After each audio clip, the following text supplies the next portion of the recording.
Hola amigas y amigos del Foro Científico sobre Epigenética e Intervención Naturopática. Este sábado 13 de marzo vamos a dar comienzo con nuestra conferencia sobre naturopatía psicofísica, los efectos del estrés y la meditación sobre el sistema inmunológico y la epigenética. Esta ciencia habla del término acuñado por Conrad Weddington en 1953 y es la ciencia que estudia el conjunto de procesos químicos que modifican la actividad del ADN pero sin alterar su secuencia. Es un campo emergente de la ciencia. Estudia los cambios hereditarios causados por la activación y desactivación de los genes sin ningún cambio en la secuencia de ADN. La epigenética es una palabra de origen griego y significa literalmente por encima del genoma. Establece que hay interacción dinámica entre los genes, el ambiente celular y los múltiples factores bioquímicos y físicos que influyen en los procesos que determinan y establecen el fenotipo o expresión del genotipo. Elegimos para esta ponencia 3 investigaciones respecto de la acción del estrés y la meditación en el fenotipo. Una es el entrenamiento breve de meditación, cómo puede mejorar el estrés percibido y el estado de ánimo negativo. Los objetivos de esta investigación fue probar un programa breve de entrenamiento en meditación para determinar los efectos sobre el estrés percibido y las emociones negativas, determinar los efectos de la frecuencia de la práctica y probar los efectos moderadores del neuroticismo en el resultado del tratamiento. El estudio se realizó en el entorno de un centro médico universitario. Los participantes fueron 200 adultos sanos interesados en aprender a meditar para reducir el estrés.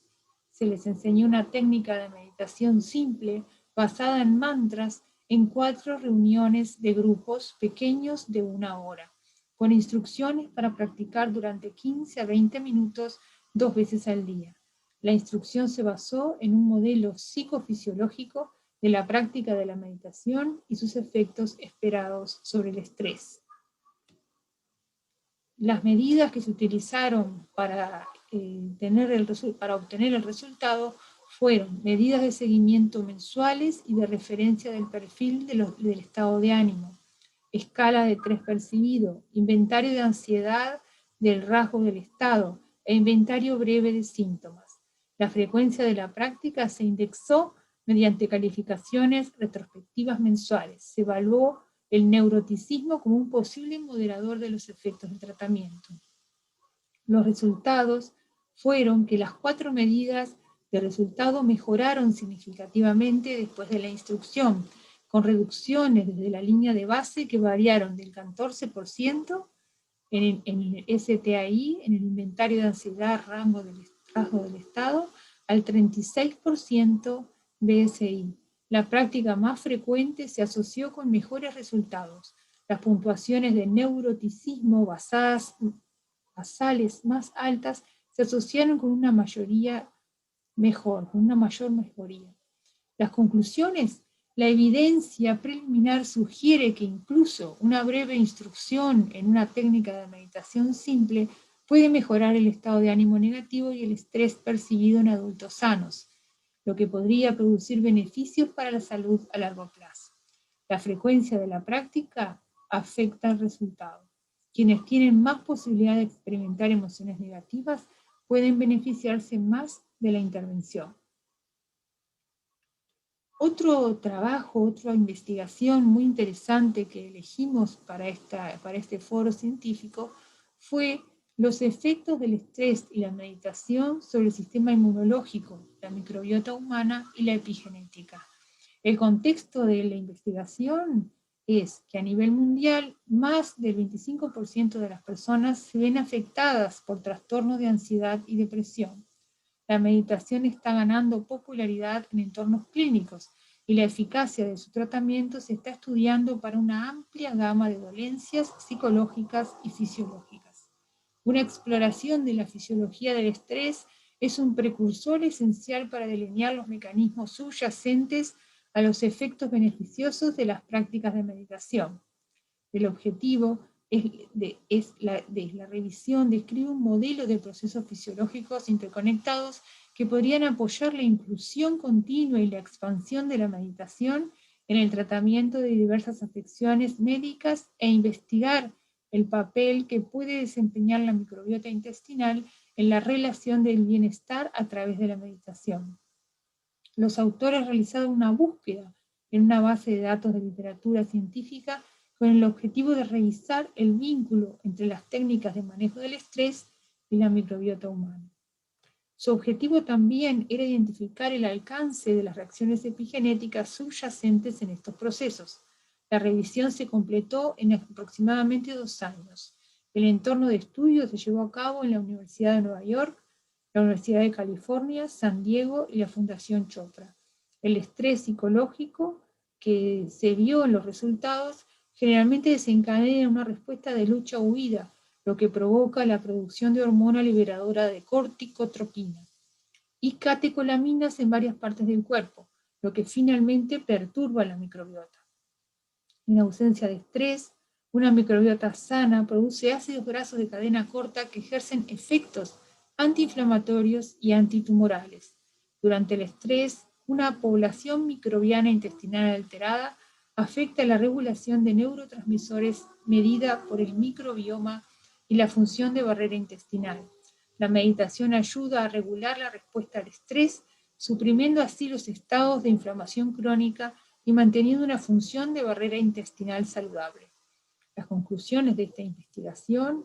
son que el equipo de investigación actual recomienda la integración de la meditación en modelos convencionales de salud y bienestar. Al mismo tiempo, se justifican los estudios para explorar los efectos de la meditación en la microbiota humana. El tercer trabajo de investigación que elegimos para fundamentar nuestra exposición es el que se realizó mediante un entrenamiento intensivo de meditación y se midió la actividad de la telomerasa de las células inmunes y medidores psicológicos. La actividad de la telomerasa es un predictor de la viabilidad celular a largo plazo, que disminuye con la angustia psicológica crónica. Las tradiciones budistas afirman que la meditación disminuye la angustia psicológica y promueve el bienestar. De esto nos han hablado el Dalai Lama y Kuthel. Por lo tanto, investigamos los efectos de un retiro de meditación de 3 meses sobre la actividad de la telomerasa y 2 factores principales que contribuyen a la experiencia del estrés: el control percibido, asociado con una disminución del estrés, y el neuroticismo, asociado con un aumento de la angustia subjetiva. Usamos modelos de mediación para probar si los cambios en el control percibido y en el neuroticismo explicaban los efectos del retiro de meditación sobre la actividad de la telomerasa. Además, investigamos si 2 cualidades desarrolladas por la práctica meditativa, como el aumento de la atención plena y el propósito de la vida, también se manifestaban. El método a utilizar fue, se reunió a 30 practicantes de meditación en un retiro durante 3 meses, 6 horas, donde meditaban 6 horas diarias. Y se compararon con un grupo de control de idénticas características, también 30 personas, también que eran practicantes de meditación, emparejados por edad, sexo, índice de masa corporal y experiencia previa en meditación, para que sean 2 grupos iguales. Unos 30 participaron del retiro y 30 no, para comparar el resultado. Los participantes del retiro recibieron instrucción en técnicas de meditación concentrativa y prácticas complementarias, utilizadas para cultivar estados mentales benevolentes. Las medidas psicológicas se evaluaron antes y después del retiro. Se recolectaron muestras de células mononucleares de sangre periférica después del retiro para determinar la actividad de la telomerasa. Los resultados fueron que la actividad de la telomerasa fue significativamente mayor en los participantes del retiro que en el grupo control. Al final del retiro, los aumentos en el control percibido, las disminuciones en el neuroticismo y los aumentos tanto en la atención plena como en el propósito de la vida fueron mayores en el grupo de retiro. Los análisis de mediación indicaron que el efecto de la retirada sobre la telomerasa estaba mediado por un mayor control percibido y una disminución del neuroticismo. A su vez, los cambios en el control percibido y en el neuroticismo fueron parcialmente mediados por una mayor atención y propósito en la vida. Las conclusiones de este trabajo es que es el primer estudio que relaciona la meditación, el cambio psicológico positivo con la actividad de la telomerasa. Los datos sugieren que los aumentos en el control percibido y las disminuciones en la afectividad negativa contribuyen a un aumento en la actividad de la telomerasa, con implicaciones para la longitud de los telómeros y la longevidad de las células inmunes. Además, el propósito en la vida está influenciado por la práctica meditativa que afecta directamente tanto el control percibido como la emocionalidad negativa, lo que afecta la actividad de la telomerasa tanto directa como indirectamente. De estos 3 trabajos científicos que estudian los efectos de la meditación sobre el organismo y cómo estudios de cómo la actitud emocional y mental afecta significativamente el estado de bienestar y el estado del estrés, son aspectos que en naturopatía, como camino de la naturaleza, como ciencia de la salud, siempre tenemos en cuenta, que es el estado mental y emocional del consultante a la hora de buscar el camino de la salud. Por eso hemos citado también a Benedict Blues, que fue el primer fundador de la Escuela de Naturopatía de Estados Unidos en 1901, que se le llama el padre de la naturopatía porque fue el primero que sistematizó todas las prácticas y toda la profesión de naturópata y comenzó a utilizar el término que hoy nos convoca, la profesión que hoy nos convoca en este hermoso foro científico sobre epigenética. Benedict Blues, cuando él concibe el inicio de la profesión naturopática, ya ve en el programa de sus primeros cursos distintos aspectos que tienen que ver con el ambiente, con la naturaleza, con la hidroterapia, con la respiración, con el masaje, con el bienestar, con los aspectos psicológicos, con distintas dimensiones o distintas causas que se buscaban y estudiaban para restablecer la salud. Y todos esos factores son los que hoy, muchos años después, seguimos estudiando y a través de estudios científicos y ciencias emergentes como la epigenética, que tiene solo un poco más de 50 años, van dando a conocer cómo la naturaleza y todos los aspectos relacionados con la preservación de la salud a través de naturopatía colaboran con la salud celular. Y pensemos que la célula es nuestra unidad de genética, nuestra unidad de vida, que en la preservación y en la conservación y en la construcción, porque estamos continuamente generando nuevas células y nuestros tejidos de ayer no son los mismos que los de hoy, sino que vamos continuamente generando nuevas células, todo lo que contribuya para que la salud se preserve y nuestro fenotipo se manifieste en forma óptima y en salud es algo estudiado y practicado en naturopatía. Las leyes y principios fundamentales de naturopatía siempre tienen en cuenta, primero, no hacer daño,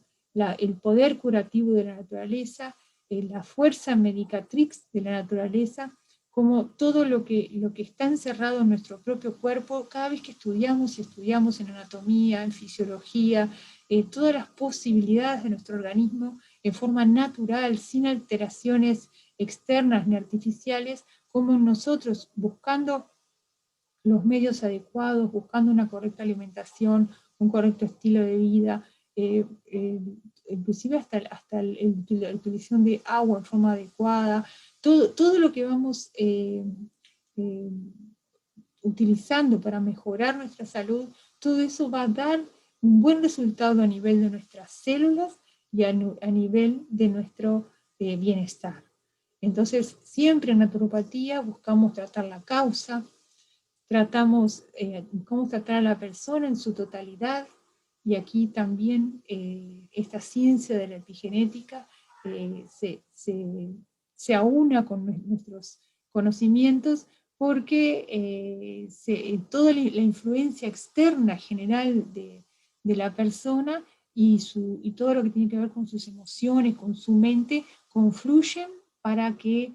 físicamente se manifieste o no un síntoma. Entonces es algo que es muy importante, estas investigaciones científicas que estudiamos, porque toda acción mental y emocional se va a traducir en el estado de salud. El naturópata, como profesor, busca siempre enseñar las claves, buscar enseñar estos principios fundamentales y adaptarlos a la individualidad,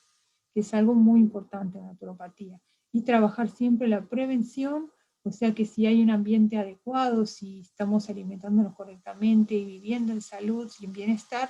hay ciertas posibilidades genéticas a veces que tenemos que no se manifiestan porque las condiciones externas promueven actividades saludables. La definición de la OMS habla que la salud es un estado de completo bienestar físico, mental y social, y no solamente la ausencia de afecciones o enfermedades. Esta definición desde hace muchos años también nos hace reflexionar en cómo la mente y la emoción actúa directamente en nuestra salud. También nuestro entorno, la ecología, la naturaleza, el ambiente en que vivimos, el ambiente en que trabajamos, la parte social, todos distintos, como seres humanos hay un montón de factores que nos influyen y hacen que ciertos fenotipos se manifiesten o no. Entonces es algo muy, muy importante a estudiar y a seguir avanzando. O sea, este foro científico que empieza hoy, sería muy importante que pudiéramos continuar con otras actividades para seguir estudiando esta ciencia y su unión con naturopatía. Algo muy importante que vimos es que todas las ciencias antiguas que refieren a la salud, como la medicina tradicional china, que es una medicina ancestral, es una de las más antiguas que tenemos registro, que tiene unos 6.000 años, ya en su práctica y en su forma de abordar a la persona, ya establece, en este ejemplo que les traigo en la imagen de los elementos, cómo las emociones actúan sobre los distintos órganos e interactúan entre sí, los pensamientos, las emociones, los sentimientos, para hacer síntomas, o sea, para explicarnos qué desequilibrio, dónde está, y también para potenciar la salud. Entonces, el aspecto mental, el aspecto emocional y espiritual son factores sumamente importantes que en naturopatía estudiamos y que reflejan después como consecuencia una acción física. Otra ciencia maravillosa, otra medicina ancestral maravillosa que estudiamos también en naturopatía es la medicina ayurvédica, que ustedes saben que Ayurveda quiere decir ciencia de la vida, y en la medicina de la India también se aplica la meditación, se aplican los mantras, como decíamos hoy, se aplica un estilo de vida que promueva la salud, la serenidad, una alimentación natural, el uso de plantas, el uso de alimentos que tengan energía y activen nuestro organismo de acuerdo a nuestro biotipo, que es algo sumamente importante, que todas las grandes corrientes de la historia del pasado, de la humanidad, han siempre tenido en cuenta ese aspecto emocional y mental, cómo afecta al físico. En la medicina tradicional de nuestras tierras de América, también se estudia, también se practica, se tiene muy en cuenta el estado emocional y el cuidado de la persona y el cuidado del medio ambiente, el cuidado de las plantas, todo del agua, se trabaja intensivamente para promover la salud tanto del individuo como del medio ambiente y de todas las cosas naturales que pueden influir en la preservación de la vida, la preservación del ser humano y todos los factores emocionales, mentales que predispongan a la salud.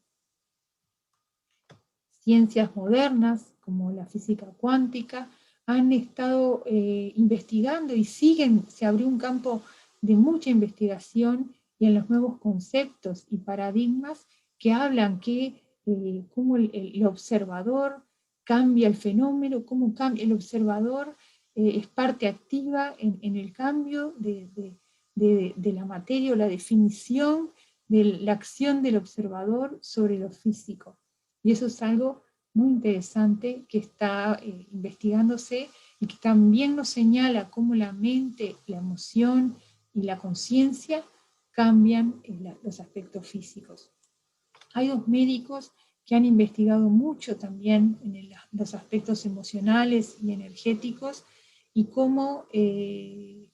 esos aspectos influencian y cómo a través de la vibración o de la energía se afecta la materia, y han hecho investigaciones en el agua que son sumamente importantes. El doctor Luc Montagnier, que es el premio Nobel, que es un médico de mucha trayectoria, que él investigó, fue el médico que descubrió el virus del SIDA, y a través de todos estos años él ha estado investigando, inclusive hoy él ha hecho grandes investigaciones que ustedes pueden buscar en internet, sobre todo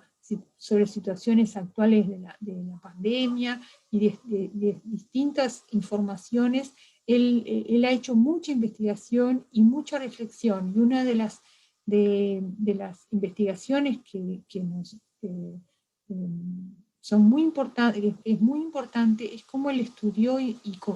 llegó a comprobar la memoria del agua. También Masaru Emoto trabajó en otro aspecto, en esa misma línea de investigación, buscando cómo la energía o cómo a través de la energía se afectan procesos que tienen que ver con el físico, cómo la energía y la mente, la intención, el pensamiento y la vibración afecta los aspectos físicos, y el agua como gran receptor se utiliza para hacer estas investigaciones. Luc Montagnier también ha hecho muchas investigaciones y afirmaciones sobre las dinamizaciones homeopáticas y cómo la energía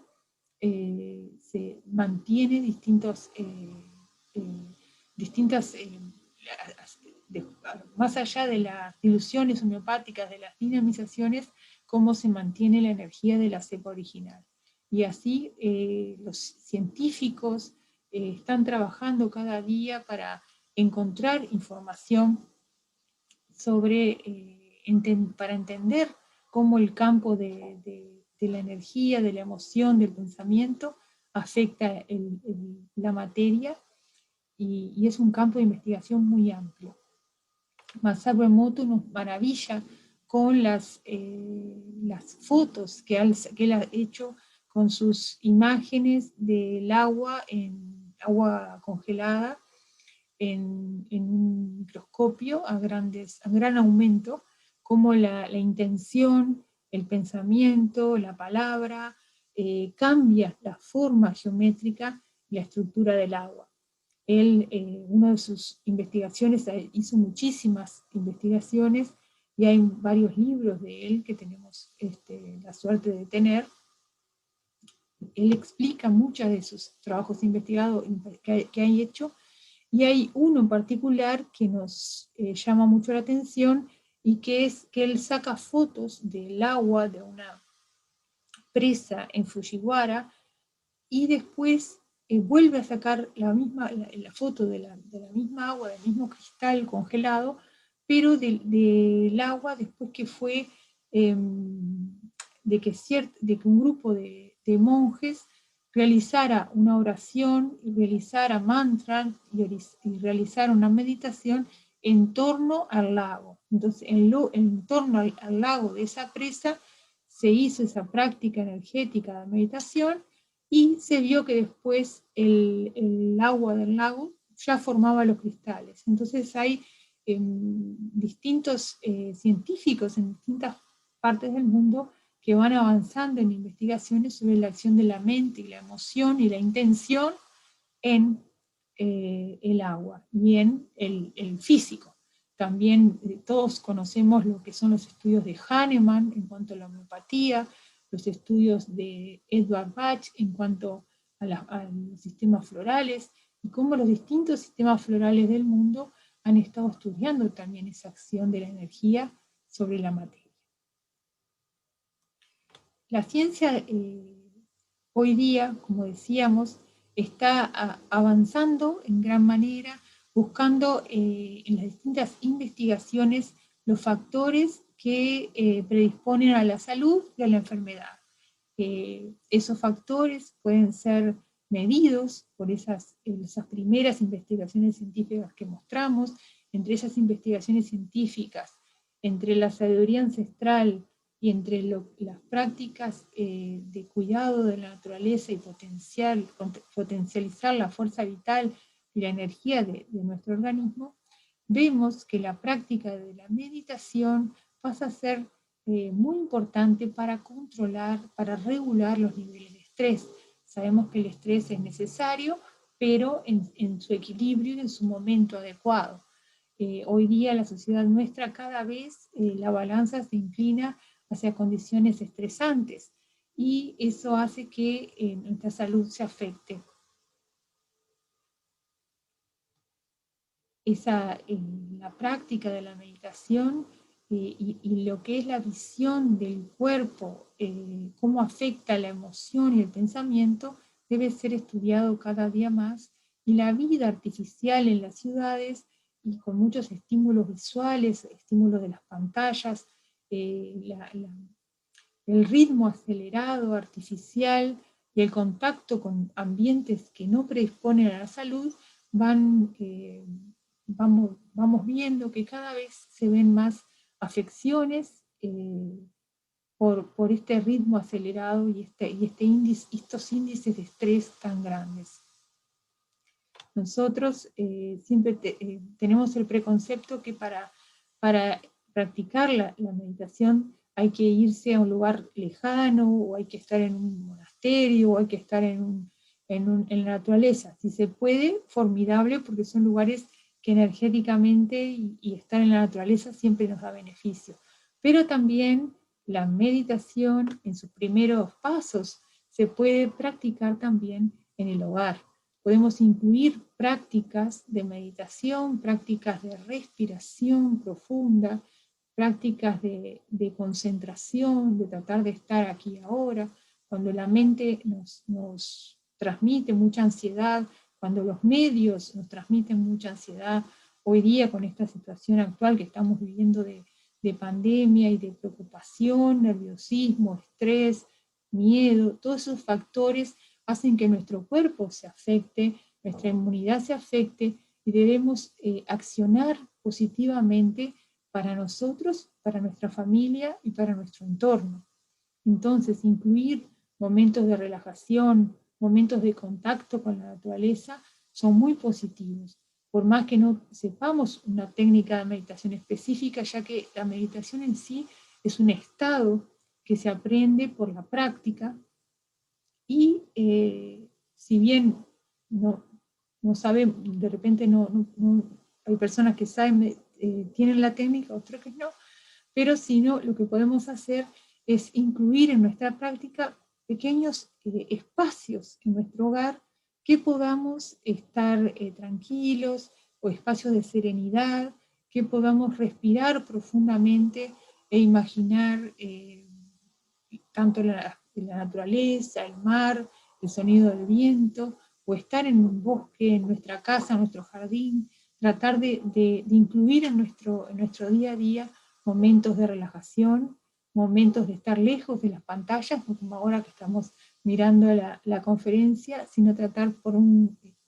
momentito en el día, dejar los móviles, dejar las pantallas por un instante y concentrarnos en nuestra respiración, en tratar de estar aquí ahora en el momento y valorar todo el potencial de salud que cada uno tenemos, con pensamientos positivos, para dejar un poquito de buscar hacia afuera y toda esa ansiedad que cada vez se está haciendo normal, cada vez se está haciendo en el día a día, vivir con mucha ansiedad y buscar que de afuera nos solucionen, que una acción externa nos solucione, cuando en nosotros mismos tenemos la capacidad de serenarnos, de buscar estados de armonía, y esos estados de armonía se deben cultivar. Quizás al principio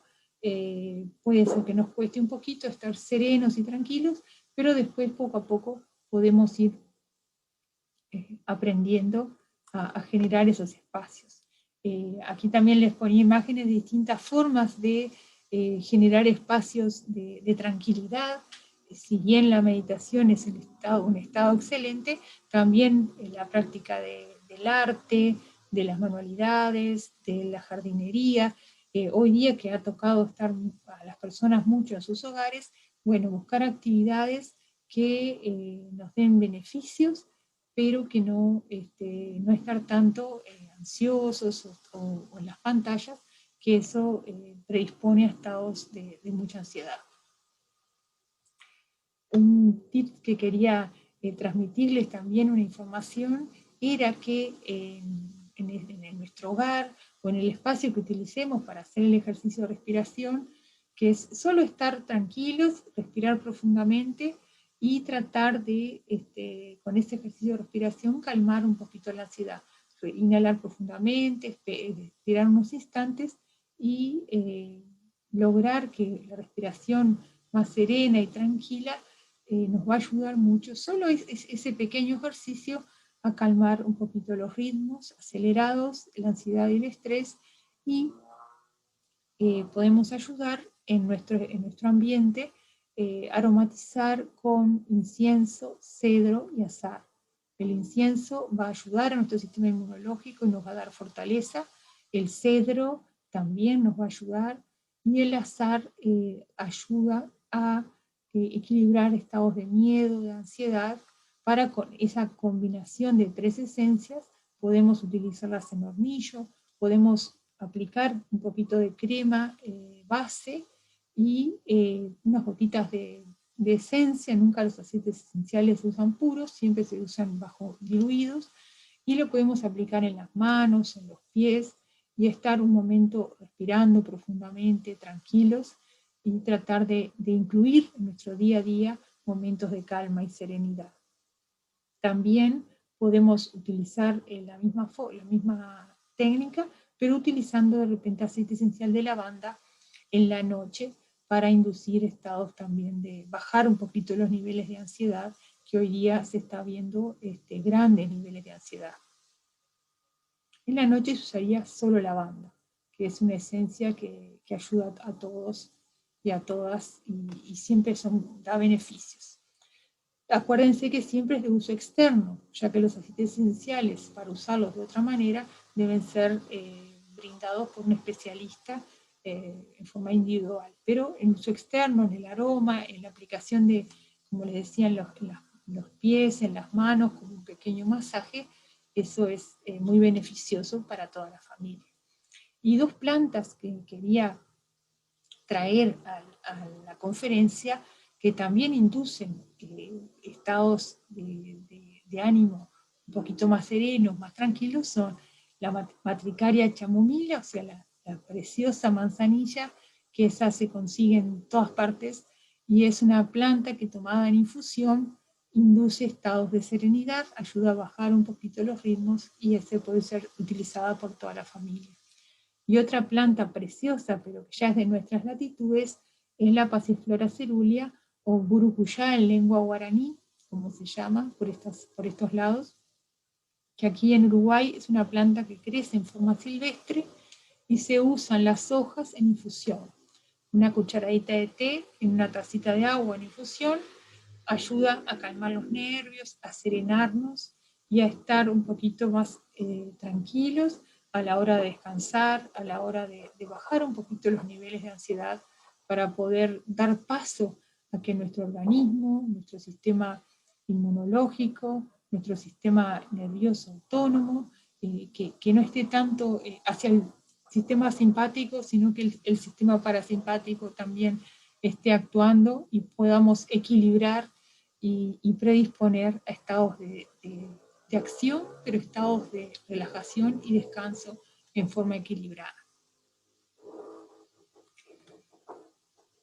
Otros factores que inciden directamente en